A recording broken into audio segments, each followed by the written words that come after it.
PNS bakal dapat kenaikan uang pensiun hingga 20 juta rupiah per bulan.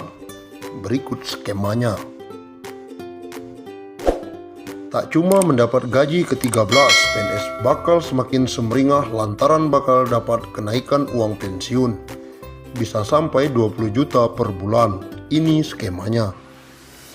Di tengah penantian gaji ke-13, TNI Polri ada kabar baik yang bakal menghampiri abdi negara. Pasalnya, uang pensiun PNS bakal mengalami kenaikan. Saat ini, Kemenpan RB tengah merancang aturan mengenai kesejahteraan para pegawai negeri sipil atau aparatur sipil negara dan para pensiunan PNS.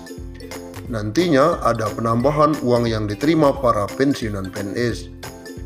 Jumlah uang yang diterima pensiunan PNS akan lebih besar daripada biasanya karena yang diterima bukan sekedar gaji pokok saja.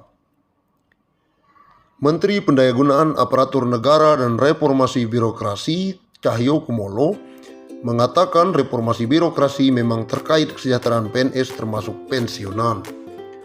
Sudah ditata mekanismenya dengan baik. Namun demikian, Cahyo belum bisa memastikan kapan kenaikan uang pensiun PNS tersebut bisa direalisasikan. Harapan saya juga demikian soal kesejahteraan, tetapi kita harus lihat kemampuan anggaran juga. Cahyo menambahkan dirinya belum berani memastikan kapan pastinya akan ada kenaikan. Pasalnya uang saat ini belum membaik akibat imbas wabah virus corona atau COVID-19. Soal kapan, ya mari kita berusaha dan berdoa. Semoga pertumbuhan ekonomi ke depan semakin membaik dan saya belum berani memastikan kapan terrealisasi. Pemerintah diketahui memang sudah lama berniat mengubah skema uang pensiun bagi pegawai negeri sipil. Namun karena hingga kini belum juga rampung pembahasannya, maka statusnya saat ini masih dalam kajian. Rencananya perubahan skema dana pensiun tersebut akan diatur dalam peraturan pemerintah. Namun pembahasan masih dilakukan oleh sejumlah kementerian. Perubahan masih akan dibicarakan lintas kementerian, ujar Direktur Jenderal Anggaran Kementerian Keuangan Askolani. Hal senada juga disampaikan oleh Badan Kepegawaian Negara atau BKN. Kajian tersebut dalam rangka mengubah skema dana pensiun dari Pay as you go menjadi purely funded. Adapun pembayaran dana pensiun itu sumbernya akan berasal dari iuran antar pemerintah dengan PNS tersebut. Besarannya bisa ditentukan dan disesuaikan berdasarkan jumlah gaji PNS setiap bulannya. Terang PLT Kepala Biro Humas BKN Pariono. Meski begitu, hal tersebut masih menunggu selesainya PP. Sebelumnya, skema purely funded diharapkan dapat terrealisasi di tahun 2020. Sedangkan saat ini, dana pensiun masih menggunakan skema Pay as you go. Artinya, pembayaran dana pensiun hanya berasal dari anggaran pendapatan dan belanja negara. Pemerintah menargetkan skema uang pensiun PNS menggunakan purely funded itu bisa direalisasikan tahun ini. Purely funded merupakan skema pembayaran penuh yang berasal dari iuran antara pemerintah dengan PNS dan pensiun. Dengan skema ini, dana pensiun yang diterima ASN akan lebih besar dari saat ini, sehingga bisa menurunkan beban APBN. Mengacu catatan Kementerian Pendayagunaan Aparatur Negara dan Reformasi Birokrasi, dengan skema purely funded, maka dana pensiun yang diterima aparatur sipil negara kalangan eselon 1 bisa mencapai 20 juta per bulan. Jumlah itu jelas melonjak dibandingkan dengan realisasi saat ini yang hanya sebesar 4,5 juta sampai 5 juta. Menurut Sri Mulyani, penanganan wabah virus corona memang masih jauh dari kata selesai. Upaya pemerintah yang terus bekerja keras mengendalikan penyebaran makhluk tak kasat mata itu juga menyedot anggaran yang tak sedikit. Tak tanggung-tanggung, Presiden Joko Widodo telah meminta Menteri Keuangan Sri Mulyani untuk memotong anggaran lembaga negara agar segera dialihkan untuk penanganan COVID-19. Tentu saja kondisi itu berdampak pada kesejahteraan aparatur sipil negara, baik pegawai negeri sipil, anggota TNI, dan Polri. Kini mereka tengah menanti gaji ke-13. Gaji 13 akan diberikan pada pertengahan tahun. Meski demikian, sejauh ini belum ada kepastian tanggal pencairan. Kementerian Keuangan belum bisa memastikan pencairan gaji ke-13 untuk aparatur sipil negara, TNI dan Polri maupun pensiunan. Direktur Jenderal Anggaran Kemenkeu Askolani mengatakan pemerintah hingga saat ini masih melakukan pembahasan. Sebab pemerintah masih fokus penanganan pandemi COVID-19 serta dampak yang mengikutinya.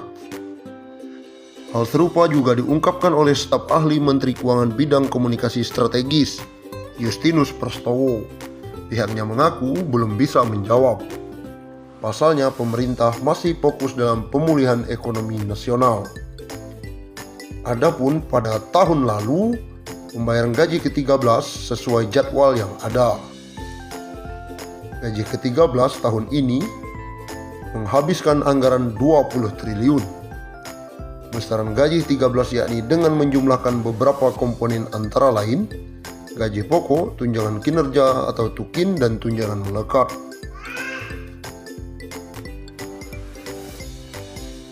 Pemerintah tengah mengebut pembahasan skema baru gaji PNS beserta tunjangannya. Dalam skema tersebut akan ada kenaikan tunjangan cukup besar. Hal yang sama juga berlaku untuk ASN lainnya, baik TNI maupun Polri. Jika belitnya rampung dan disetujui, maka kenaikan pendapatan ASN akan berlaku pada tahun 2021.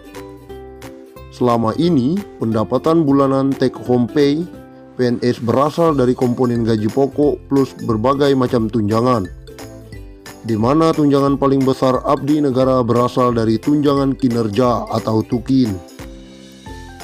Menteri Pendayagunaan Aparatur Negara dan Reformasi Birokrasi Menpan RB Cahyokumolo mengatakan, dengan skema kenaikan tunjangan pegawai ASN golongan paling rendah bisa mendapatkan gaji take home pay minimal antara 9 juta rupiah hingga 10 juta per bulan. Insya Allah, harusnya tahun ini karena ada pandemi COVID-19, tunjangan ASN juga kita tingkatkan maksimal. Jadi pegawai paling rendah ASN itu bisa minimal 9 juta hingga 10 juta, kata Cahyokumolo. Cahyo mengatakan, kenaikan tunjangan ASN baik PNS maupun anggota TNI dan Polri ini tidak diikuti oleh kenaikan gaji pokok. Dengan kata lain, pemerintah hanya melakukan perubahan pada skema tunjangan yang akan diterima. Selama ini, tunjangan terbesar ASN baik PNS maupun TNI Polri berasal dari tunjangan kinerja atau tukin. Sebab skema yang diberikan pemerintah berupa kenaikan dana pensiun. Menurut Cahyo, kenaikan dana pensiun tersebut sudah dihitung oleh pihak Kemenpan RB dan PT Taspen Persero atau dana tabungan dan asuransi pegawai negeri sipil. Ini saya kira tugas kami di Kemenpan RB dan Ibu Menteri Keuangan Sri Mulyani bahwa memang gaji pokok tidak mungkin naik karena menyangkut pensiun, ujar Cahyo. Tapi kami dengan mitra kami, Taspen sudah menghitung dengan baik. Ada subsidi pensiun yang akan ditingkatkan, kata Cahyo. Sementara itu, PLT Kepala Biro Hubungan Masyarakat Hukum dan Kerjasama BKN Pariono menjelaskan, proses perumusan kebijakan tentang gaji, tunjangan, dan fasilitas PNS merujuk pada amanat pasal 79 dan 80 UU ASN hanya terdiri dari komponen gaji dan tunjangan.